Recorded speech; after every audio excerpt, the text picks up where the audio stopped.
How many times have you set your own dreams on fire just to keep someone else warm? We live in a world that praises us for being people pleasers, for saying yes when every fiber of our being is screaming no. We pour from an empty cup, convinced that putting ourselves last is a badge of honor. But what if the greatest betrayal you can ever commit is abandoning yourself to make others comfortable? If you've been feeling drained, overlooked, or stuck, this story is the exact wake-up call you need to finally move on, reclaim your power, and realize that choosing yourself isn't selfish, it's necessary. In a vibrant village, there lived a master sculptor named Leo, who was famous for creating the most breathtaking statues from rough blocks of marble. Everyone sought his time, his talent, and his approval, and because Leo wanted to be loved, he never said no. He spent his days fixing his neighbors' broken fences, carving trinkets for the village children, and listening to everyone else's problems. Years passed, and while the village thrived on his generosity, Leo's workshop grew dusty, and the massive, beautiful block of pure white marble he had saved for his own masterpiece remained completely untouched. One day, a young traveler passed through and asked Leo why a master of his caliber hadn't carved his own grand statue. Leo smiled faintly and said, "I am just too busy helping others build theirs," to which the traveler replied, "But sir, if you die with that masterpiece still trapped inside the stone, the world doesn't just lose a statue, it loses the real you. By saving everyone else, you are burying yourself." That night, Leo couldn't sleep as the realization hit him that he had become a ghost in his own life. The next morning, for the first time ever, Leo closed the heavy wooden doors of his workshop to the public, ignoring the villagers who knocked, complained, and called him selfish. He stayed inside, picked up his chisel, and finally began to strike the stone, choosing his own vision over their demands. Months later, when he opened the doors, he revealed a magnificent sculpture of a human figure breaking free from a cage of rough rock,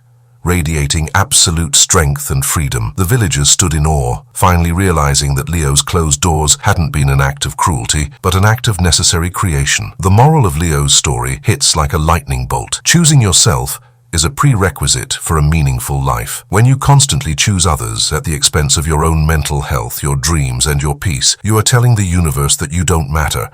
Moving on doesn't mean you stop caring about people. It means you start caring about yourself enough to realize that no is a complete sentence. The moment you start setting boundaries, the wrong people will call you selfish, but the right people will respect your space. You have to be willing to let go of the people-pleasing version of you that is keeping your true potential trapped in the stone. Your life is your masterpiece, and you are the only one holding the chisel. Stop waiting for permission from the world to live the life you are meant to live, and move on from the guilt, the toxic cycles, and the belief that you have to burn yourself out to earn love.